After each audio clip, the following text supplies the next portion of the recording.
ఆమోసు గ్రంథంలోని ప్రశ్నలు జవాబులు తెలియచేస్తున్నాను. ప్రశ్న 1.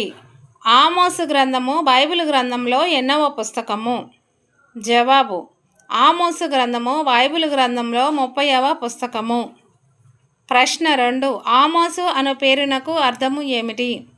జవాబు: ఆమోసు అను పేరునకు అర్థము భారము మోసడివాడు అని అర్థము. ప్రశ్న 3. ఆమోసు గ్రంథంలో ఎన్ని అధ్యాయములు ఉన్నవి, ఎన్ని వచనములు ఉన్నవి?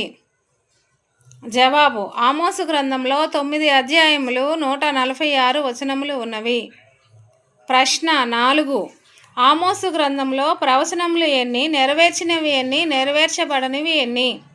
జవాబు: ఆమోసు గ్రంథంలో ప్రవచనములు 121, నెరవేర్చబడినవి 113, నెరవేర్చబడనివి 8 ప్రవచనములు ఉన్నవి. ప్రశ్న 5. ఆమోసు గ్రంథము ఎక్కడ ప్రవచింపబడినది? జవాబు: తెకోవా అని ప్రదేశమందు ప్రవచించబడినది.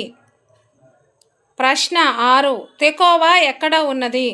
జవాబు: తెకోవా బెత్లెహేమునకు ఆంగ్లేయమున ఉన్నది. 7వ ప్రశ్న. ప్రతి దేశంలో దేవుడు శిక్షించటానికి కారణము ఏమిటి?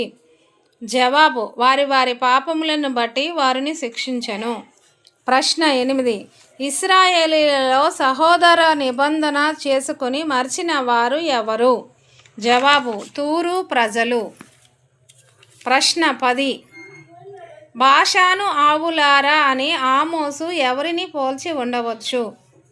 జవాబు: బాషాను ఆవులారా అని షమ్రోను స్త్రీలను పోల్చి ఉండవచ్చు.